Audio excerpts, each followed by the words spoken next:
Hello, everyone. I'm Louise Castanhedo and I'm here to tell you the latest on the backstage of the planetary transition. Today we're going to talk about the grand structure for the exile of the Dark Ones. But first, let's play the vignette.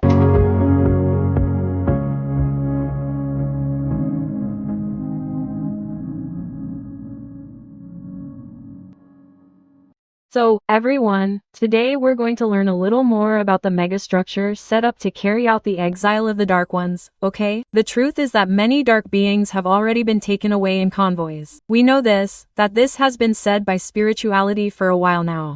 So, convoys have already been moving with dark beings. For example, what I learned from spirituality is that practically all the ovoid beings have already been taken away. I don't know if you know what an ovoid being is, right? The cerevoid is that being who goes into such a deep, terrible depression that, out of guilt, for various reasons, right, he starts to lose his spirit and goes trans, losing his form, like that, people, and turns into an egg, turns into a ball, an egg, okay? And the being stays there because he is so depressed that he doesn't want to have any more external contact with anyone, okay? He could die as a spirit, he would certainly die. But since we are immortal, right, and God is merciful, what does God do? He gives all these people a new chance, right? And, for them to start over, they usually start over on planets like this, very primitive, without society, so that they can gradually wake up, get out of that terrible depression that they are in, and have the courage to start over on their evolutionary journey, because, in truth, all the events, everything, people, are recorded in our souls. We have a sector, let's say, within the soul that is like a criminal record there. Everything has been there since the beginning of time, since creation, right? God already puts it there. Each one has his or her own file there with everything we've done, everything good and bad that we've done, because that's part of evolution, right? But very well. So, many beings, people, have been and continue to be taken away in convoys and everything. But there are still, people, about 4 billion dark beings who will be exiled from the planet. Because you know that the population of disembodied beings is much larger than that of incarnate beings, right? Say, there are differences. I've never even asked the spiritual world about this. One day I'll ask. But it's something that's around 3 to 4 times greater than the number of incarnate beings on the planet. So, from this immense universe of disembodied beings, about 4 billion of them will be exiled, people, all at once. Now, imagine the structure to do all this, guys, in 3 days and 3 nights, which is how long the blackout will last, because it is a very complex operation. First, they will have to be captured in magnetic cages, as I explained to you in the previous video. After they are captured, they will be judged one by one. They will receive their sentences and then they will be grouped by type of radionic vibration that they have, right?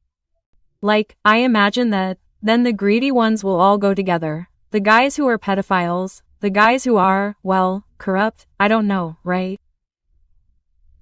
I don't know how this division will be done here. I'm here to take a guess, right? But anyway, they will be separated, they will be sorted. After they are sorted, they have to be sent to these resting chambers, where their paraspirit will be undone, right, in a merciful way. And then their soul, right, the mon will be encapsulated.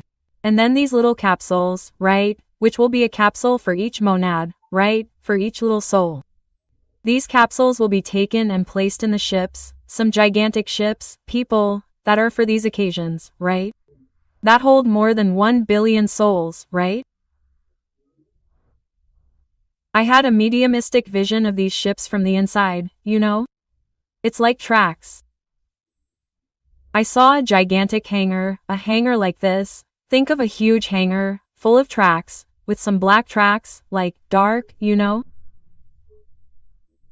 And these capsules were fitted into these tracks. I saw the capsule in the hand and it was a little hand of an alien being, you know, people? Some long thumbs, with a long hand, you know? And he would take the capsule, which was more or less this size, and he would show it to me. He would arrive like this. I couldn't see the being. I only saw the little hand, his hands, and the capsule would arrive like this, and tech. It would fit into these tracks and so, one capsule after another, like that immensity, right?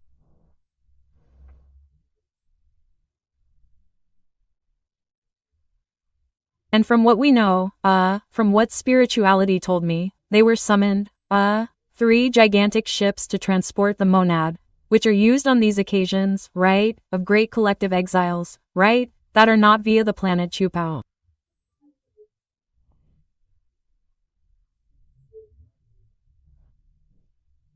These ships, then, they go into action and they have this purpose. And these ships, guys, they have already arrived and they are already orbiting our planet. Obviously, it is in another dimension, right? In the spiritual dimension, right? So there's no point in taking a telescope and trying to see, because unless you're a clairvoyant medium, you might even be able to see. But we here, mere mortals, who don't have this condition of mediumship, of vision, we won't see anything.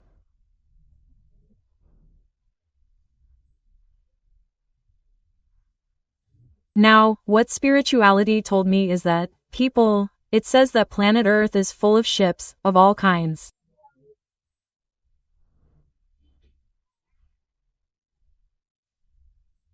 There are these giant cargo ships, there are transport ships, because these giant ships won't dock here on Earth.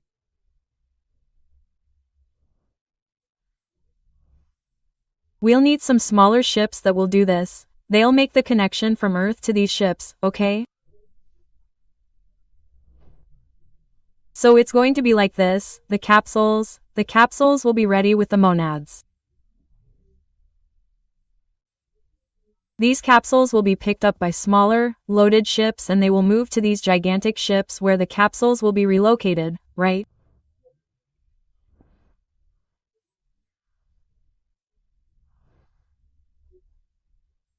And then, yes, these ships will be all divided into sectors, and these ships will already have a route map of all the planets where they will have to stop, dock and unload that group of beings that are there, right, in that sector, right?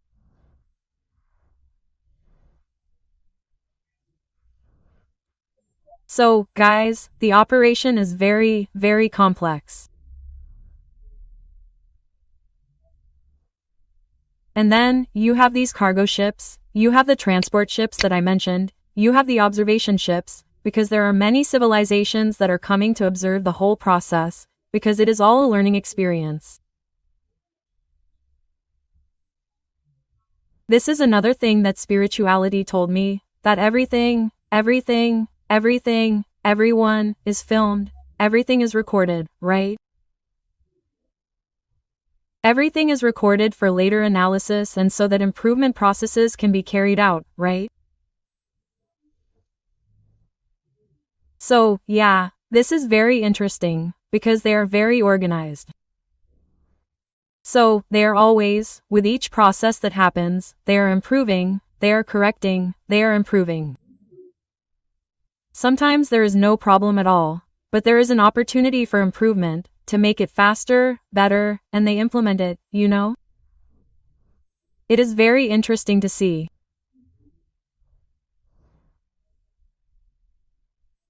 So, they say that this is what spirituality told me, that our sky, people, is full of ships, all getting ready, all of them already, right? Getting ready for the launch of this great operation that will be commanded by Michael the Archangel, right? And of course Michael the Archangel obeys our Christ, right?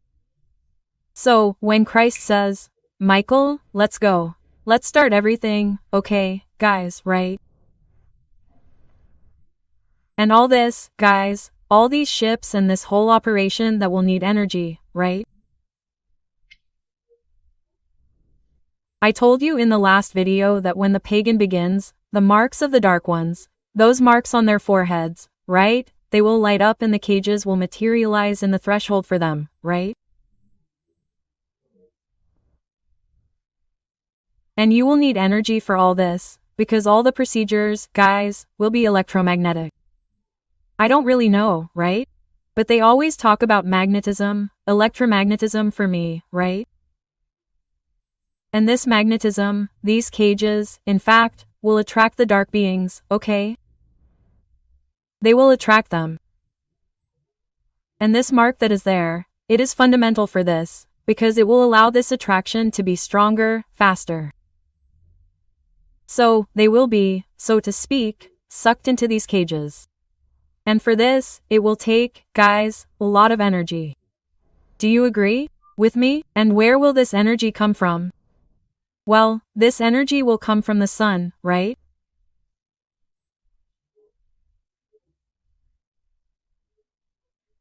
This great light that the sun will emit and that will cause the blackout. It will also provide all the energy necessary to trigger and maintain the entire operation of capture, screening, undoing, judgment, right?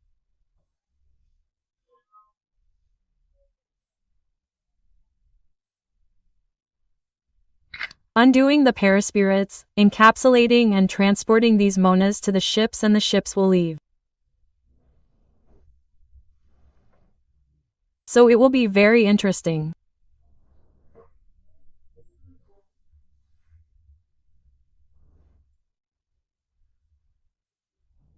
And, after the blackout, right, which will last 3 days and 3 nights, there will be a great energetic cleansing that will be necessary to clean all the residue that will be left in our psychosphere by these more or less 4 billion beings that will be captured, right?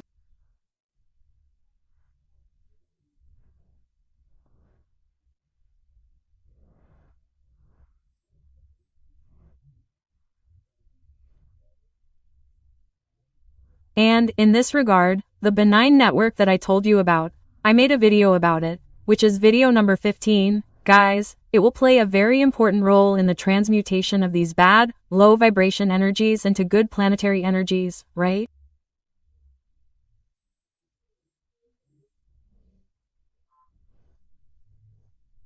And after that, everything will be much more light. Our psychosphere, we will be different. We will feel a relief that we won't even know how to explain, but it will be a relief. Hope will spring up in our hearts.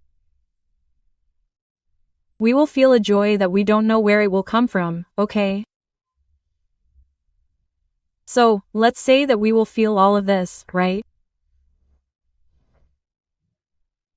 So, by the way, I'm going to make a video for you, right?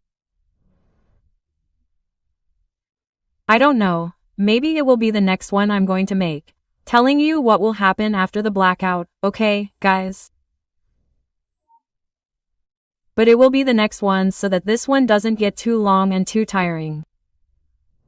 So, guys, now it's finally time for the video, right?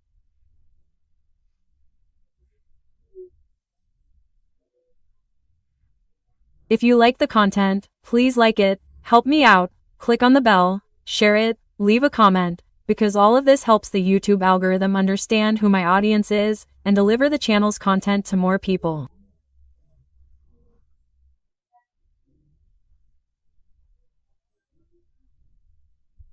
And we really need to let everyone know about everything what is happening. This is my personal mission.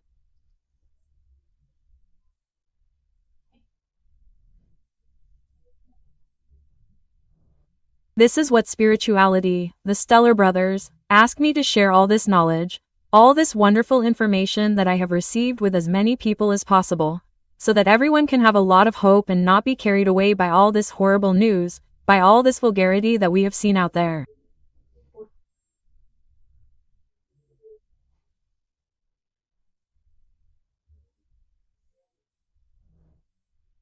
People who just want to make us believe that we are hopeless, that the world is itself, that we have forgotten God, that we are abandoned. None of that, people. We are not abandoned at all. Spirituality is with us. Our dear and beloved Master Jesus is our planetary Christ. He is the driver of this great boat, this great ship called Earth. And he never abandons us at any time. Okay? But we have to pray. Let's pray, guys, okay? Because it's in the Bible. Knock and open, servants. Ask and you will receive. So, you have to ask. We have to exercise our free will, okay, guys? Okay, good? That's it. I'm Louise Castanhedo. I'll see you in the next episode. See you then.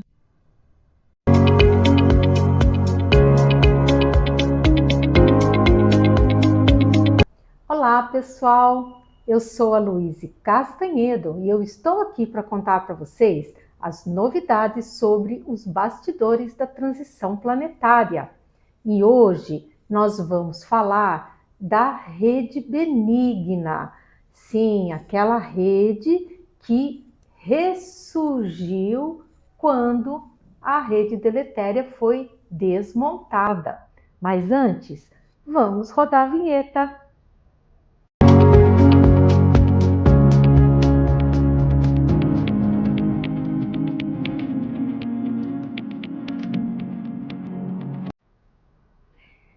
Então, pessoal, conforme eu prometi, eu vou falar para vocês hoje sobre a rede benigna do planeta. E o que é a rede benigna?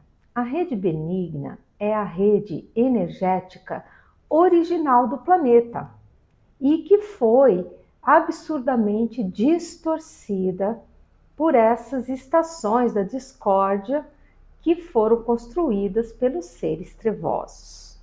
Pois muito bem, com o desmonte da rede deletéria, que ocorreu e terminou agora, recentemente, em fevereiro desse ano, no inicinho de fevereiro, nós então tivemos o glorioso ressurgimento da rede benigna do planeta.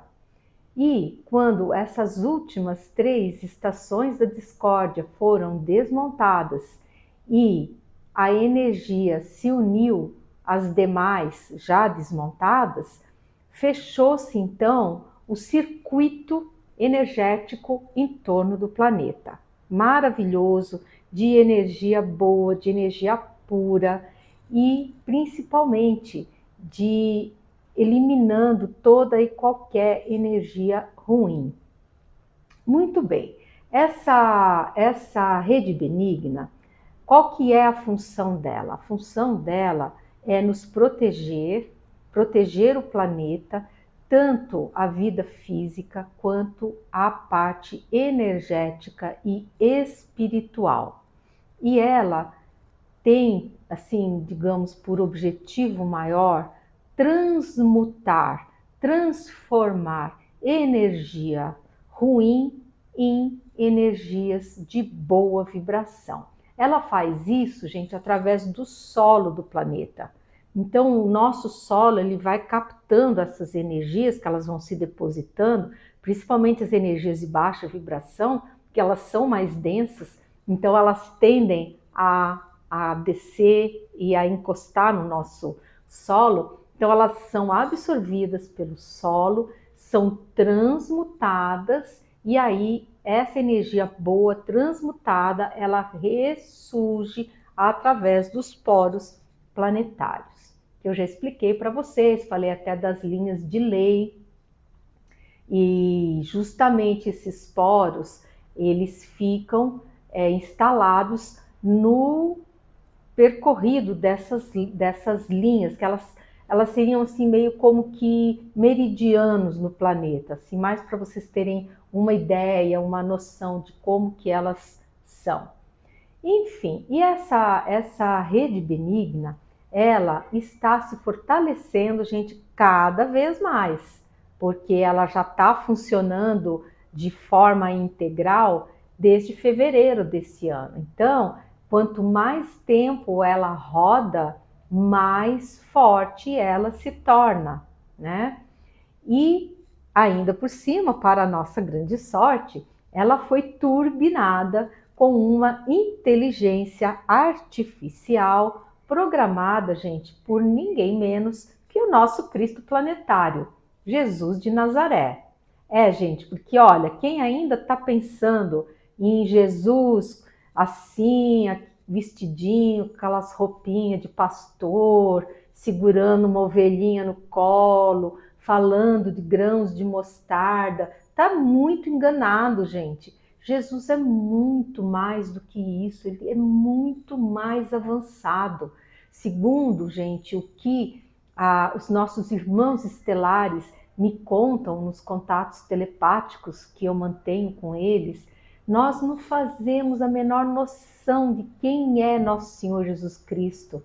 A capacidade cerebral dele diz que é um negócio assim fantástico. A tecnologia que ele domina é também algo assim que está muito além deles, dos próprios irmãos estelares. Eles falam com a gente, eles falam, olha, vocês não têm noção, nós já nos consideramos relativamente avançados, mas a tecnologia do vosso Cristo é uma coisa espetacular, completamente acima de qualquer parâmetro existente, né?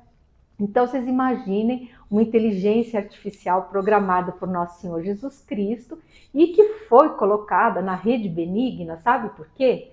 Porque os trevosos, que são muito chatos, né? Isso eles são insistentes, são chatos, estão sempre lá, né? Eles, depois do desmonte da rede deletéria, eles tentaram ainda fazer uma última sabotagem com o que restou da rede deletéria.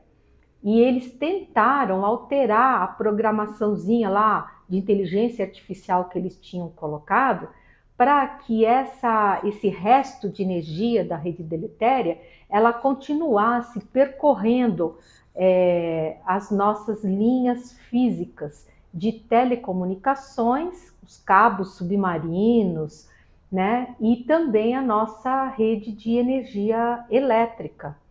E eles estavam também pensando em tentar construir novas estações da discórdia nos pés das nossas torres físicas. Aí Nosso Senhor Jesus Cristo não concordou com isso, falou, não, peraí, sabotagem aqui, ó, nananina, vou dar um jeito nisso aí, vocês não vão sabotar mais não, porque eu não vou permitir isso com as minhas ovelhinhas. E aí botou uma inteligência artificial bem boa na rede benigna. E essa inteligência artificial, então, ela começou a desferir ataques energéticos a qualquer trevoso que ousasse se aproximar da rede física das nossas telecomunicações para tentar construir qualquer coisa, né? E assim foi indo, os ataques foram desferidos e assim, como que funciona? Cada ataque que é desferido, a rede benigna, ela suga essa energia deletéria, transmuta ela em energia boa e acaba se fortalecendo cada vez mais. Então, o que aconteceu foi meio que uma transferência do resto da energia deletéria para a rede benigna. Eu espero ter conseguido explicar isso para vocês, né? Mas, enfim, então a rede está se fortalecendo cada vez mais, né? E a rede deletéria, o que restou dela, já se encontra estanque, ou seja, ela não tem mais força para andar pelas linhas de transmissão. Ela se encontra estanque nas torres de energia elétrica e nas torres de telecomunicações. Então, ela, digamos assim, já está bem fraquinha, de modo que quando vier o apagão, ela vai ser totalmente aterrada pelo planeta. Então, gente, é sensacional, muito, muito legal todo esse plano de Nosso Senhor Jesus Cristo, né? Os trevosos, eles se empenham, eles tentam, mas, gente, sabe, não dá, vai querer competir com Nosso Senhor Jesus Cristo?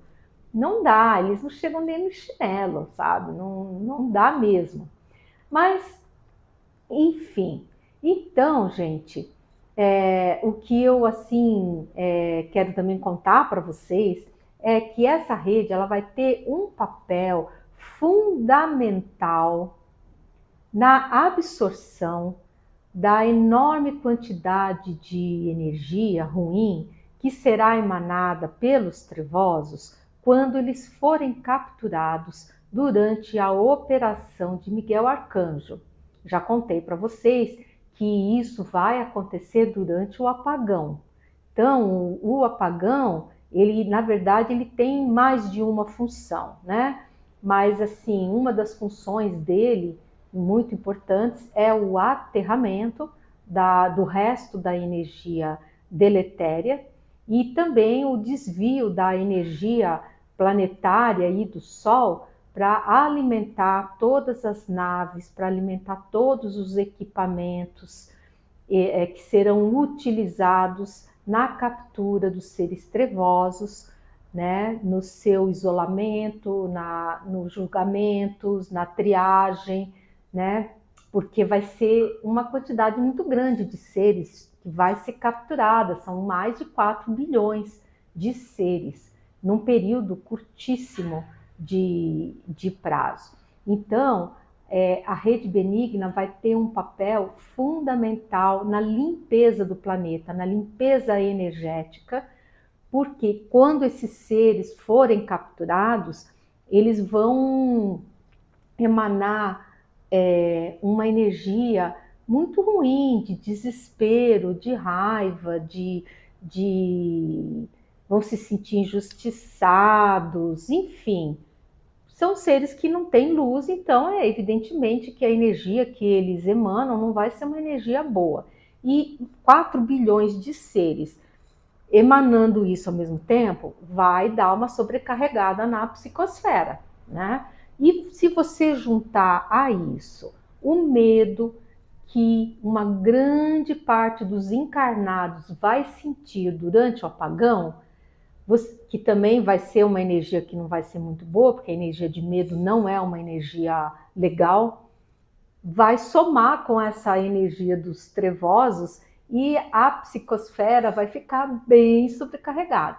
Então, daí a importância da nossa rede benigna para fazer essa limpeza, essa transmutação de toda essa energia ruim em energia boa. E aí, ainda para ajudar e acabar de limpar o planeta, logo depois do apagão, vão vir grandes chuvas, gente. Vai vir umas chuvas bem fortes, com muito trovão, muita descarga elétrica, que é justamente para acabar de limpar o planeta, retirar os miasmas, acabar com as larvas mentais, formas, pensamento, vai dar uma lavada, uma limpada geral no planeta, para que quando toda essa operação se encerrar, nós possamos ter uma psicosfera bem limpinha, bem leve e que a gente vai perceber, porque depois disso tudo, pessoal, vai haver assim uma esperança, vai surgir um sentimento de esperança maravilhoso em todos nós. Nós vamos perceber sim a leveza do ar, a leveza de tudo, da energia, e nós vamos todos nos sentir muitíssimo bem. Só vai ter um grupo de pessoas que não vai se sentir bem nessa nova configuração, que são justamente os encarnados trevosos, que esses não vão ser levados nesse momento, porque estão encarnados, receberam essa última dádiva, essa dádiva dessa última encarnação para se melhorarem, e Deus, como Ele é misericordioso e longânimo, Ele não rói a corda. Se Ele fez um acordo contigo, Ele vai cumprir esse acordo até o final. Então, esses trevosos, eles terão a continuidade da encarnação deles, mas já estão marcados, não se esqueçam, né? Então, quando eles desencarnarem, eles já imediatamente vão ser triados, julgados e exilados do planeta Terra. Tá bom, pessoal? Eu vou encerrando por aqui, para o vídeo não ficar muito cansativo, mas em breve eu vou fazer um vídeo para vocês contando para onde vão os seres trevosos aqui do planeta, tá? Tanto a elite trevosa quanto toda essa massa de seres que estão sendo, alguns já vêm sendo exilados, né? Mas essa grande massa que vai ser capturada na operação de Miguel Arcanjo, né? A mensagem, gente, é essa. Não é para ficar com medo, gente. E sim para ficarmos com alegria, porque o apagão, como eu já falei, vai ser um grande marco na nossa transição planetária. O planeta vai ser outro depois do apagão e vai ser melhor. Ele vai mudar para melhor. Então é isso, pessoal. Se vocês gostaram do conteúdo aqui desse capítulo, por favor, deem seu like, comentem, gente, porque os comentários de vocês me ajudam aqui no YouTube, ajudam o YouTube a entender que vocês estão gostando do canal e ele vai apresentando os vídeos para mais pessoas, né? E a ideia é justamente que a gente possa espalhar essa mensagem de esperança, de que as coisas estão caminhando, que tudo vai melhorar, que a humanidade não está perdida, nós não somos um caso perdido, muito pelo contrário, nós temos muito para evoluir, nós somos considerados crianças, né? E então nós temos que prosseguir com a nossa evolução. Então nós temos que ficar muito felizes com essas ótimas perspectivas do nosso mundo de regeneração que está cada vez mais próximo. Tá bom, pessoal? Então eu sou a Louise Castanhedo e eu espero vocês no próximo vídeo, todas as terças e todos os sábados. Até lá!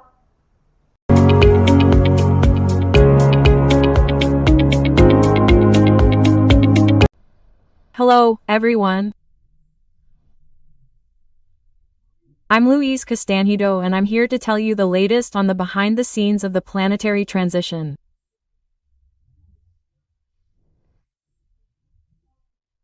And today we're going to the third and final video of the trilogy, where I'll tell you about the saga of the dismantling of the deleterious network.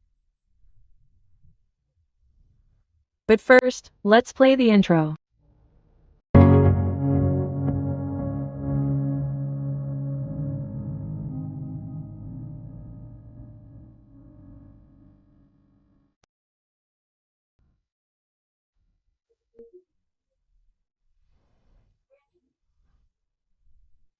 So, today we're going to finish this trilogy and I'm going to continue telling you about this saga of the dismantling of the Teleteria network. This network that was created by the Dark Ones with a very sinister purpose of subjugating human minds.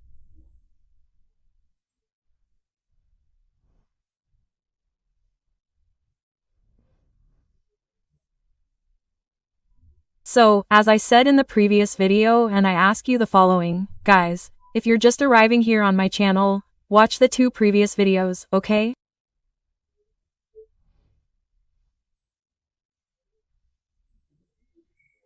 Number 13 and number 12, where the other two chapters of this trilogy are so that you can understand the context of all this. But let's go.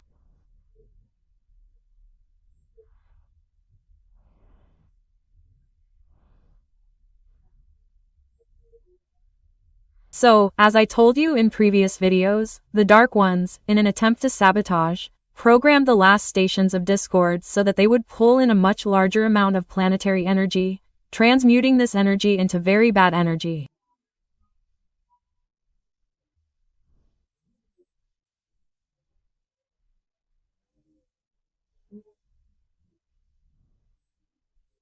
And what did they do with this large amount of harmful energy? They created pockets under the last stations of discord.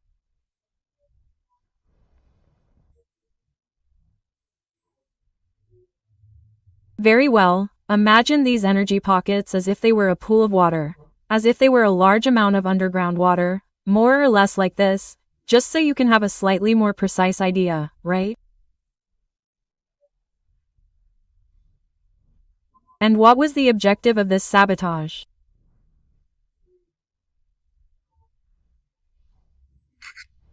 The objective of this sabotage was first to greatly delay the work of the Andromeda team and the entire dismantling of the operation as a whole.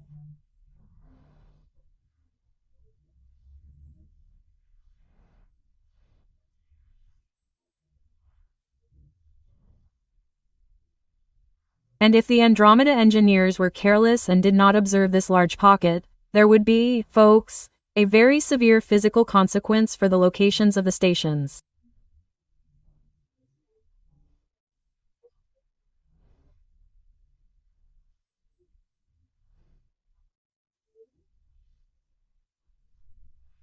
In fact, their plan was to make the entire tectonic plate where Brazil is located move.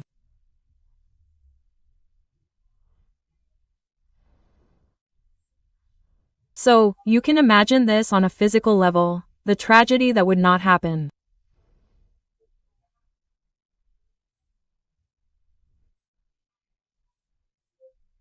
You know what I said in the previous videos, that the last 3 stations of Discord were dismantled here in Brazil, because all the dismantling was done in order, let's say, from the greatest to the least dangerous for the planet.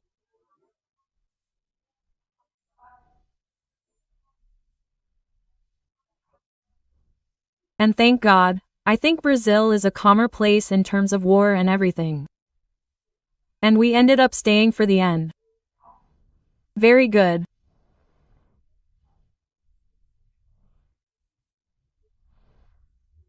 But our dear engineers from Andromeda, who are very competent, of course they soon noticed these pockets, and since they have very advanced technology, what did they do?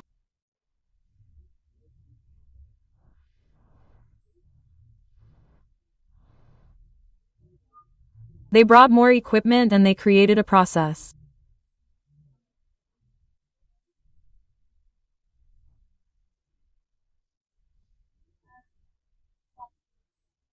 I don't even know if I'll be able to explain this to you properly, but anyway, they created a plasma burning plant for this excess energy, because the planet, guys, has a limited capacity to transmute harmful energy into good energy, because that's the function of the benign network, right?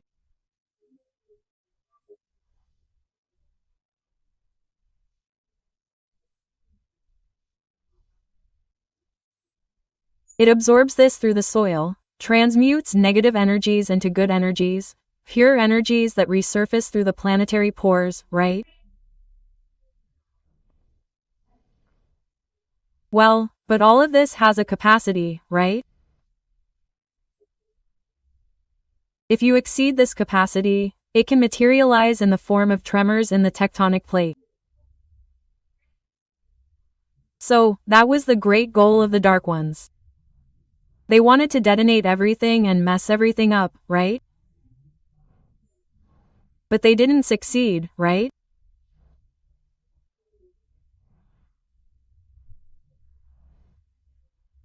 Because our network engineers from the Andromeda team, they brought very cool equipment and performed a plasma burning, that is, they burned this excess energy with plasma.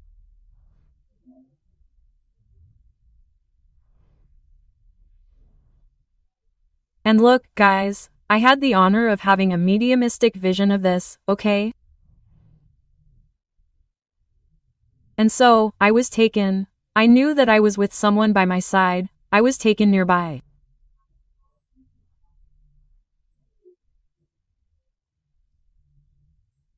And what seemed to me, looking from afar, was as if I was seeing a power plant, and that plant was like this. It was night and that place was very well lit. And from it, people, some clouds came out, some flames, more clouds, wine-colored, you know? Wine, red was that color. And it rose like clouds, and those clouds moved like this. They were very dense.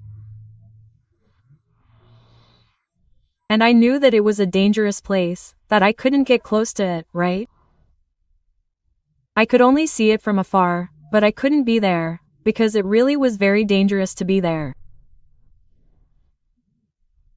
So, this question is very, very interesting, because, there was great success in this burning, right?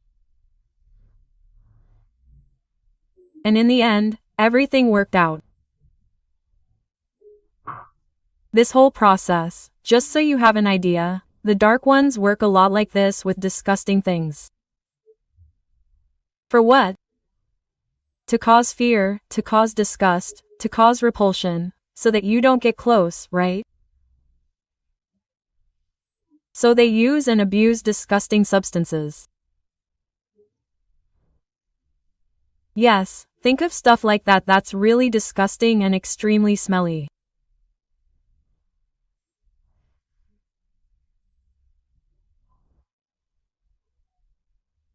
That's what our stellar brothers and the spirituality itself told me, that the dismantling operation is really very unpleasant because of all these additions of horrible things that they really put in with the intention of pushing away or intimidating whoever wants to deal with it.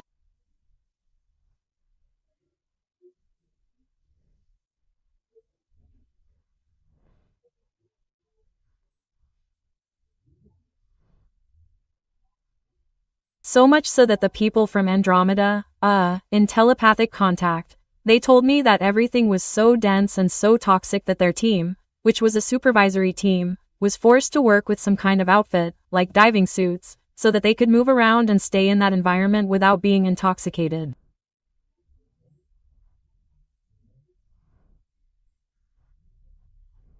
So the thing, folks, is not easy.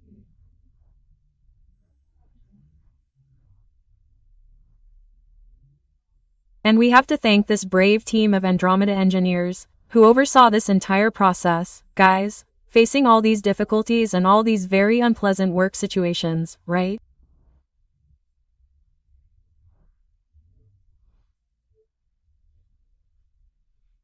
So, to make a bad comparison, or even a good comparison, I don't know, it would be like working inside a sewer, like, that really disgusting sewer, right? And you have to dive into that sewer, dive in. So, you need to hide, you need to protect yourself from that toxic environment, that aggressive environment, right?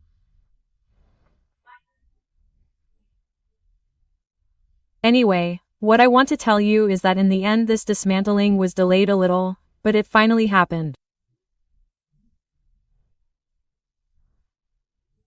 And I know exactly the date of its completion, because it was the day before the psychographic session where I had contact. So I know that this dismantling, folks, the last station of discord located here on Brazilian soil, of the entire deleterious network, was dismantled. The dismantling was completed on February 6th of this year, 2023, that is, a very recent event. And when they finished, folks, there was a party.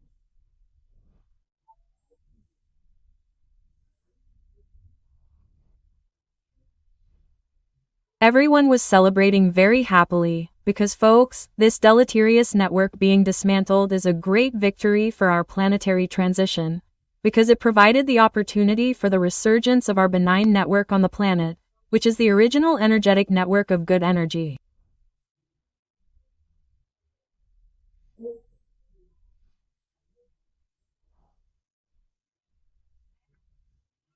And this network, it will play a role, it already is, it will play a fundamental role in the entire blackout operation and the entire operation of Michael the Archangel. But I will tell you about that in a next video, okay? Because there is more to be able to tell you. There is a lot that I have to tell you, right? Very well. And coming back here to the subject of deleterious energy, the big question remains, right?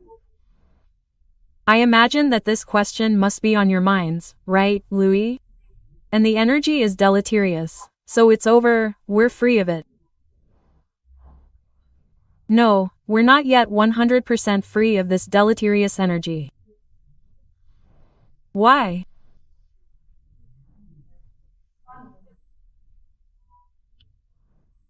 Because there is still a large amount of it in our physical facilities, because as I've already told you, this energy was programmed with artificial intelligence to infiltrate our networks, both electrical and telecommunications.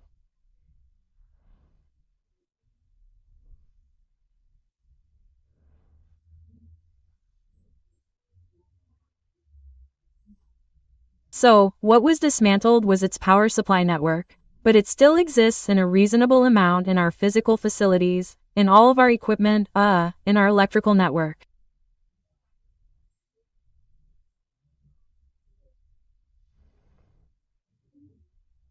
So, folks, this energy needs to be extinguished. This is the order of our Lord Jesus Christ.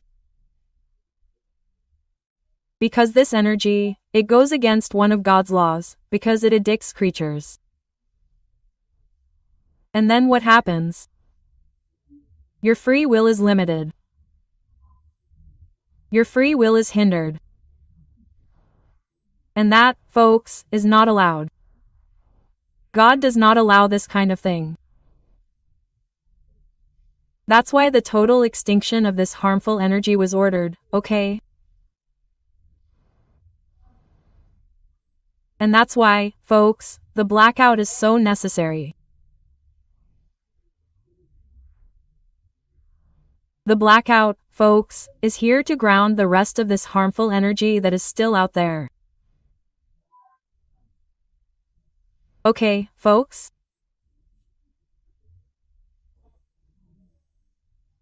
That's why we have to see the blackout as a very good thing. It will be a salvation for us, because many things will happen simultaneously, and one of them is the grounding of this harmful energy.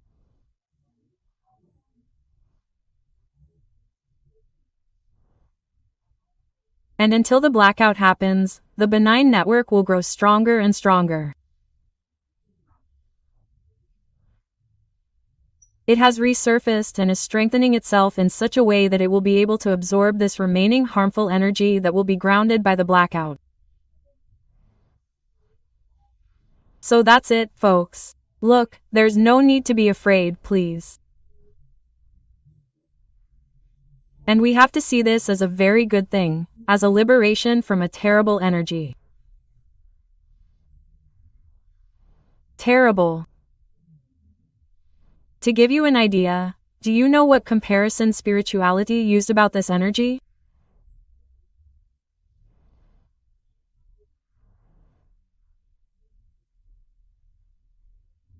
They said the following: that this energy being applied to us would be the same as giving a bottle of drugs to babies who would have no defense whatsoever.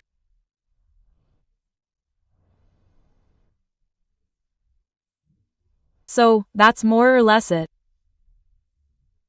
It's just to give you an idea of the magnitude of this energy and the danger we're running with it, okay, guys?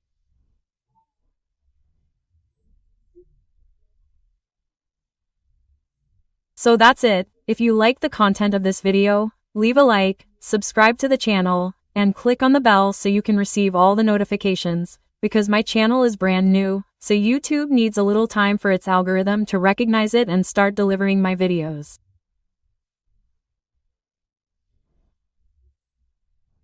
If it doesn't appear in your feed, type it in the magnifying glass. There's a magnifying glass, right, on YouTube.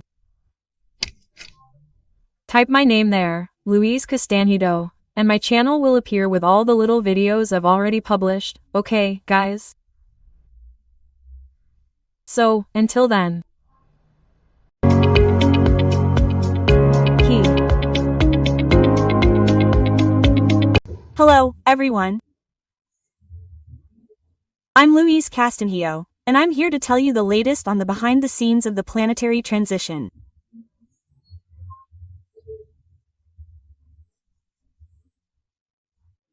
Today, everyone, we're going to learn about this planetary blackout process, how the planet's technology will be completely wiped out.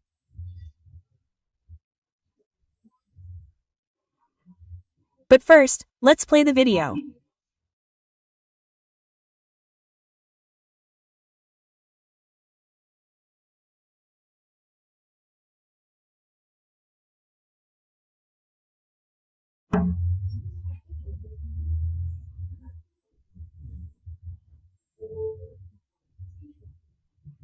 So, everyone, the person who gave us this information was our beloved Knight Templar named Zacarias, who left a very dense message in terms of the amount of information that forced me to divide it into several videos so I could pass on all this precious knowledge to you.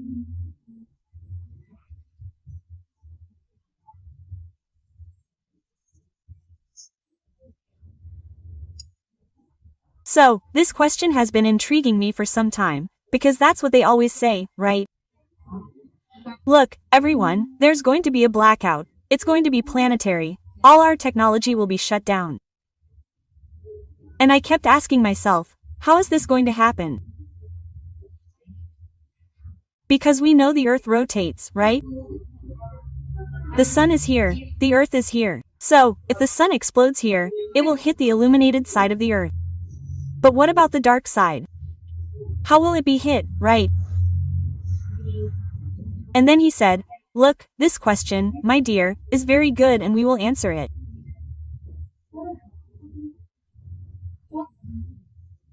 So, he said the following, that when the sun has this big explosion with an injection of an immense amount of coronal mass, this coronal mass is a plasma, actually, right? It is a plasma. So dense that it will reach Earth much more slowly than X-rays, for example, because every solar flare, we know, has the X-ray burst, which is, look, very fast.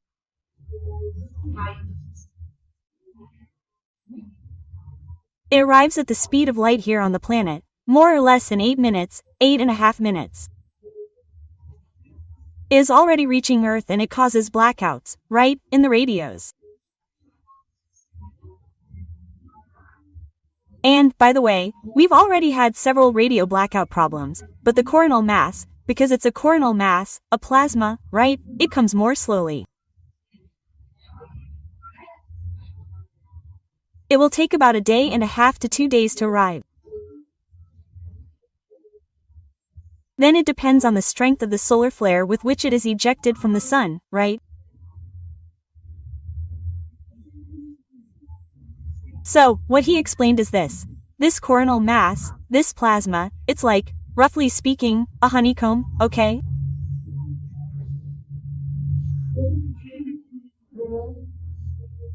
So that honey, it comes, it absorbs the planet's atmosphere and integrates with the Earth's atmosphere.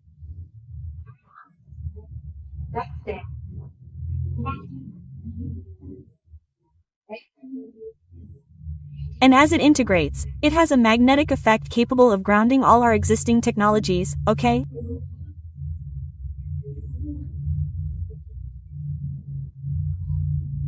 Regarding the dark side of the Earth, right, which is where the illuminated side will be hit hard. But we have to imagine the following. The Earth rotates, so it rotates, okay? It keeps spinning, that honey, it keeps spreading because it's going to be a gigantic amount of coronal mass that's going to be ejected.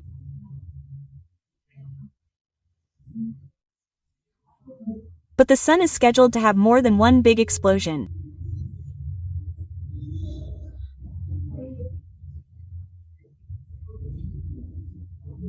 So it's going to be a sequence of solar flares followed by a sequence of coronal mass ejections, so that as the Earth spins, it will continue to be hit by this coronal mass.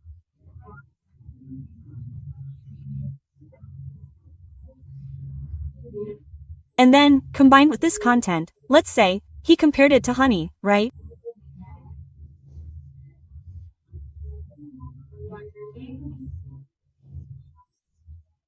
It will take over, it will encompass the entire atmosphere of the planet, thus causing a blackout, which, in fact, folks, is extremely necessary for this to happen so that the deleterious energy that still exists here on the planet can be completely grounded.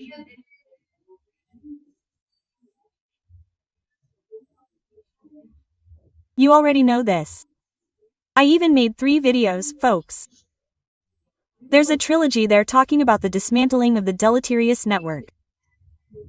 There's another video where I explain what the deleterious network is, what deleterious energy is. And this energy, folks, needs to be zeroed out from the planet. It's the order of God the Father and our Christ. This energy must be exterminated from the planet. Why, folks? Because this energy is addictive. It's an energy designed to alter, to impede our free will. And God, folks, God is supreme freedom.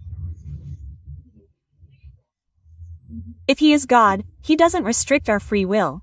He lets us evolve at the speed and paths we desire. Who are these dark ones to want to obstruct our free will? So this energy goes against one of the fundamental divine laws. That's why the order came for it to be completely exterminated from the planet, and it will be.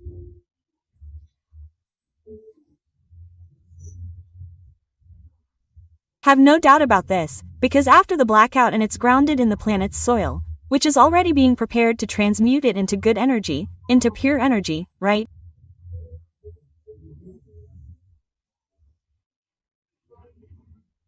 Perhaps it will still remain, because there are people, for example, who have become true vessels carrying harmful energy.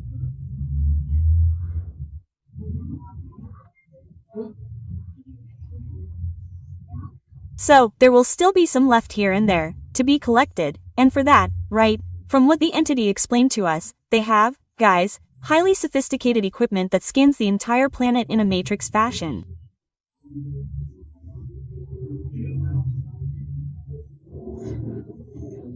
It's extremely sensitive and will capture existence, no matter how small.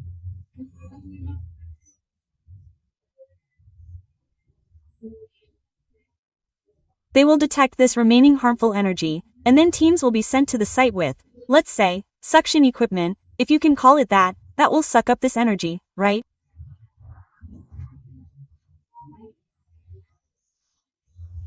They will take it away for transmutation, okay?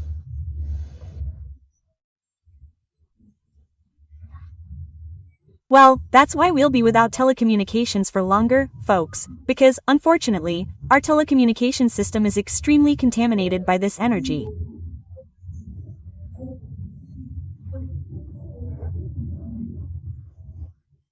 So, it will be necessary to do a really huge cleansing job, everything, so that this energy is zeroed out from the planet.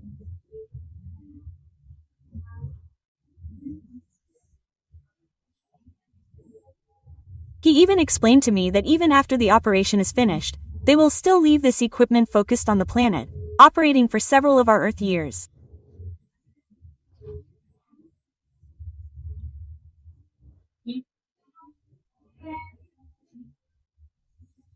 And any energy that emerges or is detected will be immediately located and grounded, transmuted into good energy until the planet is like, guys, completely clean, completely clean, completely clean, okay?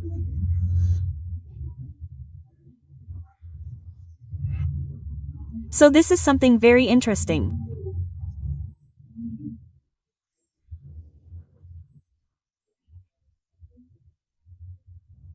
He even explained that it's the extraterrestrial beings who pass this technology on to our dark elite, that they're already being judged, and that their fate won't be very good, right?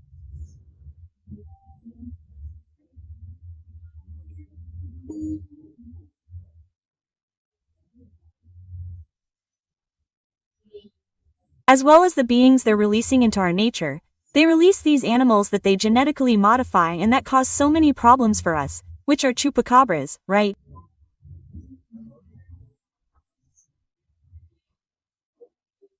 Because our little animals, they have no defense against these beings. They can't defend themselves. Just like in nature, for example, you have that whole process. One hunts the other, but the other always manages to develop skills to escape or to make hunting difficult for the other. But in this case, our little animals, they have no defense against these other animals that are created by non-elevated extraterrestrial beings.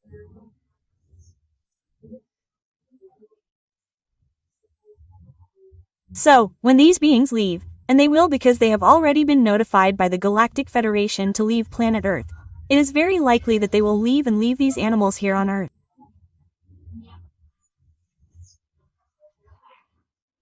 But we shouldn't worry.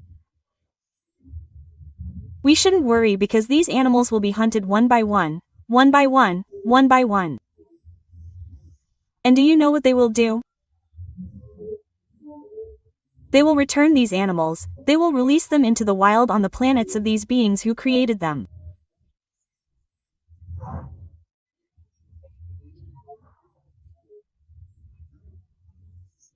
And then they will have to deal, back on their planets, with their own creations, which are animals that, unfortunately, are genetically altered to become violent, to have aggressive behavior, right?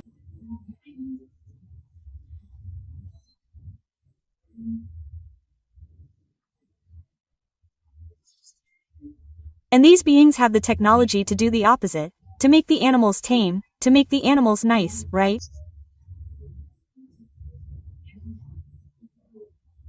But since they are not using this for good, then they will find themselves face to face with their own creations.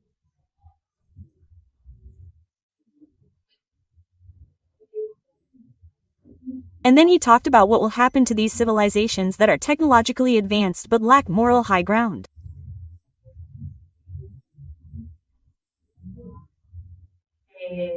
Oh, and what will happen to their planets? But I'll leave that for the next video, okay? Because it's also a very exciting, very interesting topic, okay? Hey, I'm Louise Castanhedo, and I hope to see you there every Tuesday and Saturday.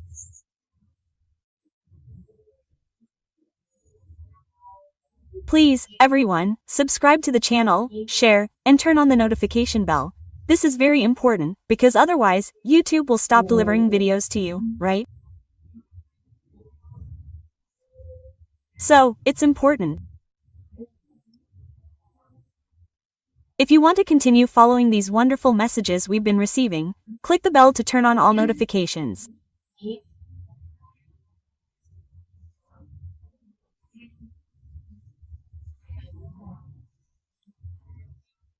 Share the videos with people who don't yet know my work, so everyone can have access to this message of hope, this message of joy that we are, people, already on the threshold of a world much, much better than the world we have today, which is a world of regeneration.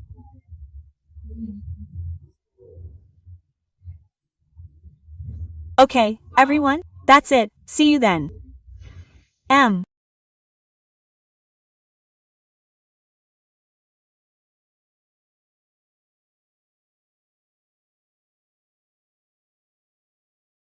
Hello, everyone. I'm Louise Castanhedo, and today we're going to talk about where our dark elite will go. Don't miss it. But first, let's play the intro.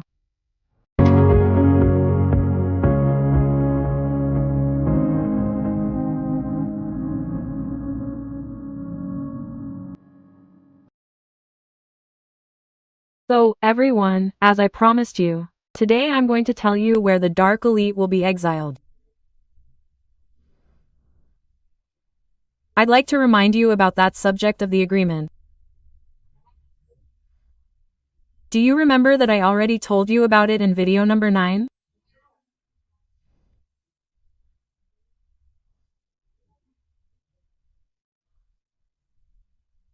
If you didn't watch it, I recommend it.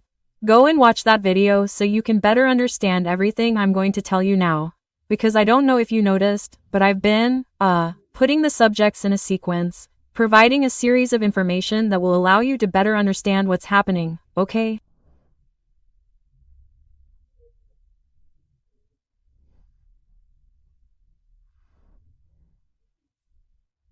And in this case, video number 9, which talks about the agreement, it's very important for you to understand today where this dark elite is going. Just to give you a little reminder here.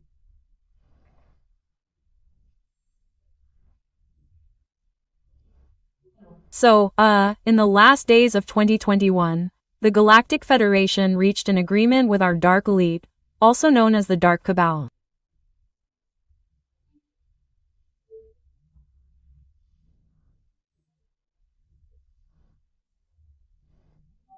And in this agreement, which is actually, right, they call it an agreement, but in reality the Dark Ones were called and informed that they could no longer stay here on the planet due to our upcoming transition to a world of regeneration, where there would be no more place for them to stay.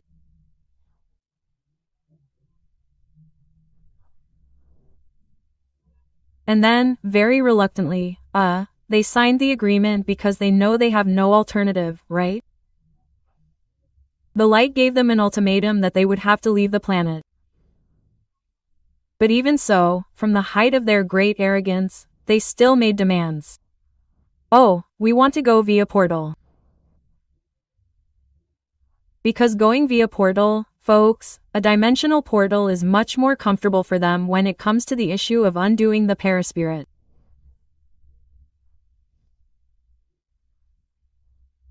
Because you know that all beings that inhabit the planets, whether incarnate or discarnate, all receive the paraspirit.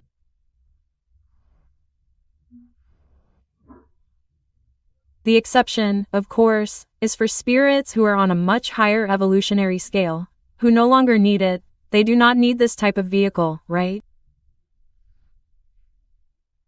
Or if they have one in, let's say, a much lighter density, much more ethereal than we have here. Very well. So the Federation said, okay, let's go, let's make this deal. But here's the thing. For you to deserve to go through the portal, you have to proceed with the dismantling of the harmful network. This subject, too, is very important for you to know. I just made 3 videos now talking about this subject. It was a trilogy that talks about the dismantling of the harmful network.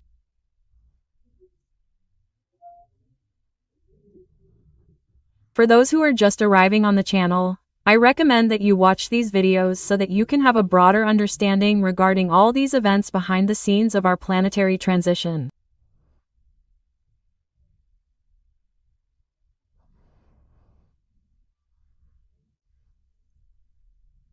Very well, then, what was decided by the Federation, by the spirituality of the planet, is that our dark elite will leave via a dimensional portal.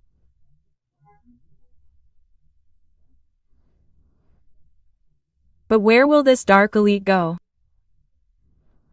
And will they go to Chiron? Chiron is that planet that Chico Xavier said that a good part of humanity that is not evolved will be sent to continue its evolutionary process, right?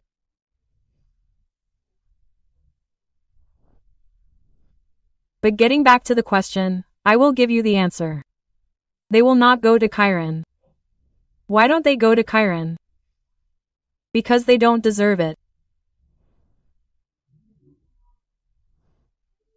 They are so bad and they persevere so much in darkness and evil that they will have to go to an even worse planet, okay?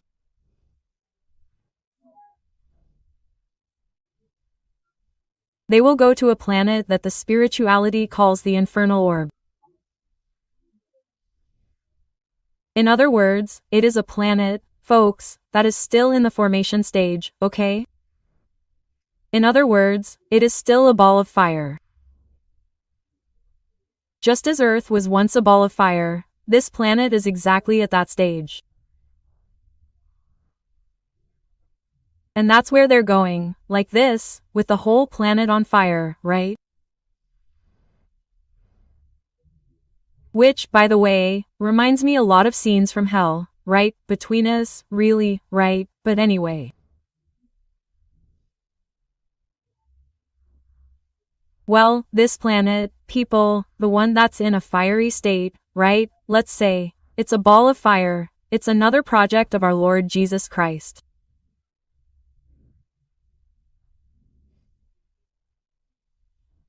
Because, as I've already told you, each planet has a Christ, but a Christ can have several planets.